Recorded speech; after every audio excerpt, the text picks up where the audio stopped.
The Pretty Things Are Going to Hell by David Bowie. This song was originally meant for the soundtrack of the 1999 film Stigmata, though re-released later that year as part of Bowie's album Hours. It was the project's second single, though a music video was never released. There was one made for The Pretty Things Are Going to Hell, though it was never released as Bowie disliked what was filmed. Many wished to see it as the description and the photos taken truly reflect an elaborate and masterful piece of art. It would have involved David Bowie interacting with past versions of himself, all portrayed using life-size mannequin as puppets. 4 were made and meant to appear, each based on his earlier albums: The Man Who Saved the World, Ziggy Stardust, The Thin White Duke, and Pietro. Many of these photos were posted by Rick Lyon on his website, along with some information on his production. Rick said that the 4 puppets were produced by Jim Henson's Creature Shop, with a total of £28,000 being spent. Bowie was concerned with the looks of the mannequins, particularly Ziggy's hair. In an online interview with Bowie taken from October 2000, he said, "It was abandoned after we found that the puppets ended up looking like puppets. What I mean is it didn't have the East European darkness that Dom and Nick had wanted to achieve. Some of it's downright funny, and I'm sure it will make its way onto a video compilation one of these days, to be a source of endless amusement to you all and another form of Chinese torture for myself. You can probably find it on Vidster." Bowie did end up using 2 of these puppets in the 2013 remix of Love Is Lost, though besides that, they have not been used since.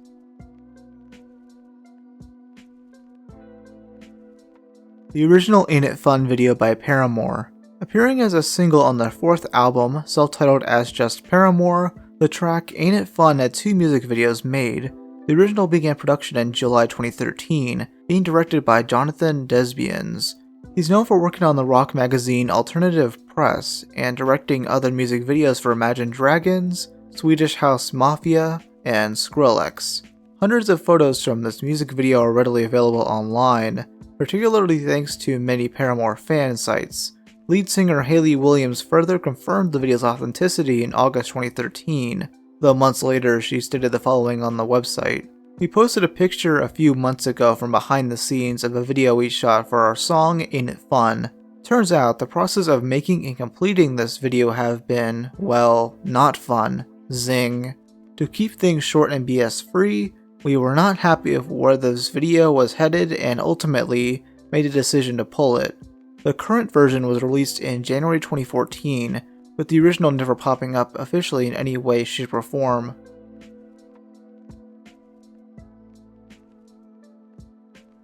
Rabid Child by They Might Be Giants. While it's unknown when specifically this music video was recorded, it was likely around 1986 with the release of their self-titled album, They Might Be Giants. It's a shorter song from the band at only a minute and a half, telling the story of a boy whose only form of communication is a CB radio, and on this radio he talks of passing semi-truck drivers. The only snippet of the music video available was seen in the 2003 documentary Gigantic, A Tale of Two Johns. Based on this footage and other information gathered, this was filmed at John Flansburgh's apartment. He was one of the founding members of They Might Be Giants, and he performed the vocals of Rabid Child. In the brief clip we have, it shows John singing into the camera and grabbing onto a wall. Another shot shows the entire band, including soundman Bill Cross. What some don't know is that this footage was only shown as a compromise. Producer AJ Schnack wanted to include the music video on the 2003 documentary's bonus features, though instead we just got 12 seconds of it.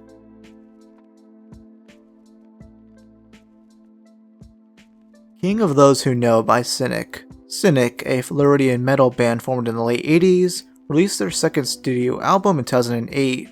Titled Traced in Air, it included the track King of Those Who Know, which for all we knew, never had an official music video made. In fact, this was kept obscure until July 28, 2022, when Cynic's official Facebook page posted the following.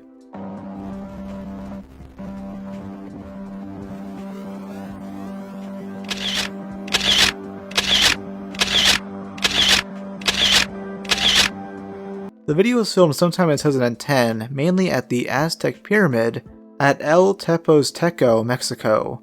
It featured Cynic's entire live lineup at the time, along with Argentinian actress Mary Paz. All of them donned these pure white outfits for the shoot. The band themselves stated that this video was lost, with the only part surviving being 2 photos in a 30-second video. With the band being the ones confirming this, the chances of the full video releasing is slim to none.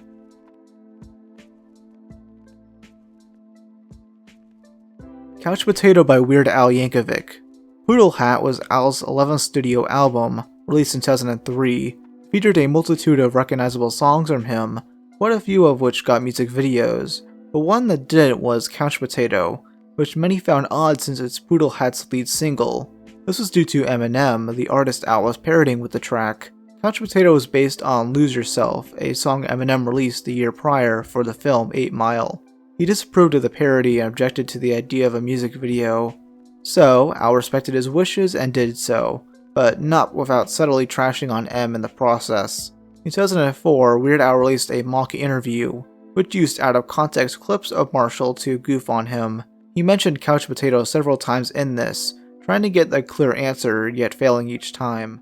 Just between you and me though, don't you think my version of the song is just a little bit better than yours?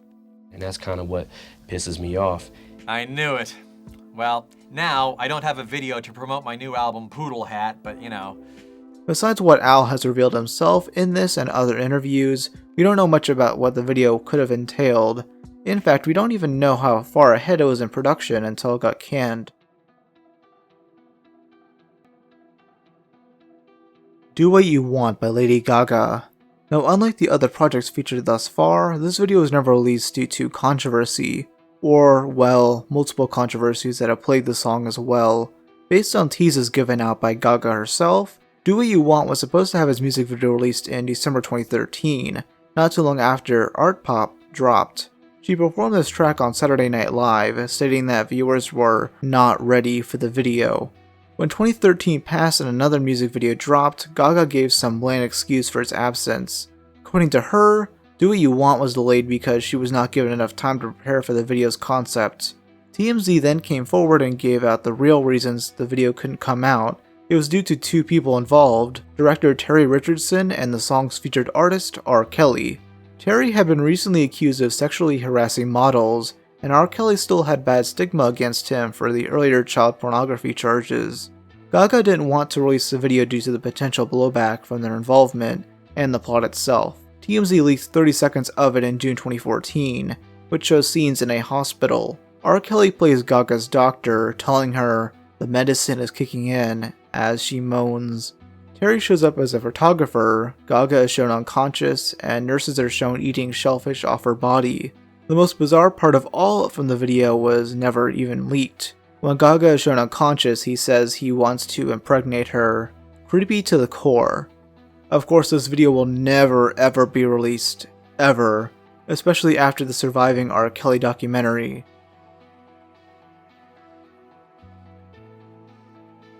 Anytime You Need a Friend by Mariah Carey. Similar to the case of Ain't It Fun from Paramore, this is a song that did get a music video later on. In fact, this one got multiple based on different versions of this song. The only one that didn't is the original version of it, released in 1994 as part of Mariah's third album, Music Box. Directed by Diane Martel, the video received little to no information on it until March 2020, when some rare behind-the-scenes footage was posted by Entertainment Tonight. This mainly gave us an idea of what she was wearing, how she styled her hair, and what the setting of the music video was. It was to feature a medieval structure along with a gospel choir. We even get some footage of Mariah Carey herself talking about the video. As of now, it just seems shelved, with a higher chance of seeing an official release. Screaming Bloody Murder by Sum 41. This was the lead single to Sum 41's 5th album, which shares a name to the song. The video would have been released sometime in 2011, but was scrapped due to difficulties of Island Records. This statement was confirmed by multiple band members, namely Cone McCaslin and Matt Whibley. We do know what happens in the video, as loads of fans are involved as part of a crowd. It shows the band playing the song at the Roxy Theater, before a shooter comes forward and kills every single member of Sum 41. Reddit user u/Pokari_Kevin described his experience as, "It was just them playing the song on stage, getting crowd shots, then a bunch of shots of blood spraying from a cannon onto us. Most of the day was jumping around, getting blood sprayed on you, then wait while they reload the canisters, lol. I wish they used something different for blood. Most places will use something watery with detergent in it. But man, the stuff they used was like an incredibly thick paint or caulk. Shit destroyed our clothes. It was a fun shoot though, free beer and pizza with a bunch of fans. Steve/Cone were really cool and hung out all day. Derek left after a while. Dude was pounding the Grey Goose pretty hard all shoot.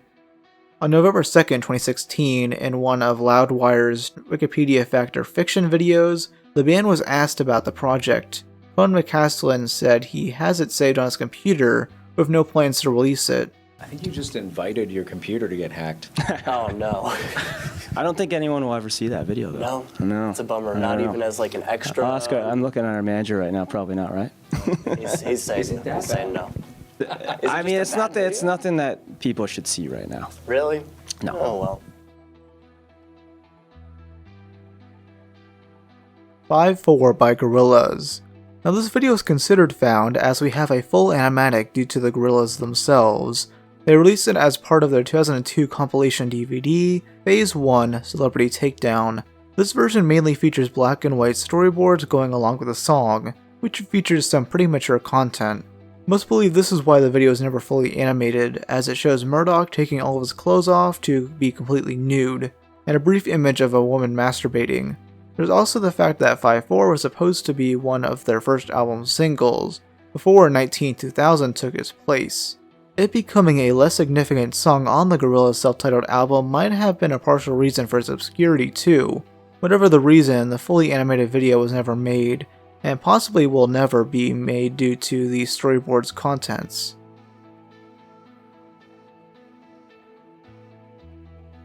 Magic by Post Malone. This is one of my favorite cases of lost media due to its obscurity and massive intrigue. In fact, older viewers of this channel remember one of my first lost media videos including this topic. My only source for it then was a lost media archive page, which has since been taken down. The evidence for this music video comes from lots of speculation and some old Instagram posts. Our story begins in 2014, when Post Malone moved to San Fernando Valley in California. Here he met FKI First and Sauce Lord Rich, two record producers who formed the production team FKI. Malone would upload multiple music videos to the group's joint YouTube channel, which had all of its older videos deleted. Many still survive today except for Magic, a song which in itself remained lost until October 30th, 2017. YouTube user Massacre uploaded it to their channel, with many in the comments recollecting their memories of the song. Put a bitch out the hat, yeah that's magic. And I got a lot of bitches at my mansion. The top comments mention the video, which supposedly took place in a kitchen. It also took place at a mansion Post lived at with some of the members of Blackvert. Another comment thread on the song mentions more details, like that it featured vocals from Sauce Lord Rich and Billy Gavates, however the hell you pronounce that. There used to be a comment which linked to a Sauce Lord Rich Instagram post, showing a behind the scenes video of this rap verse. This is the only video evidence we have of Magic, dating back to September 2nd, 2014.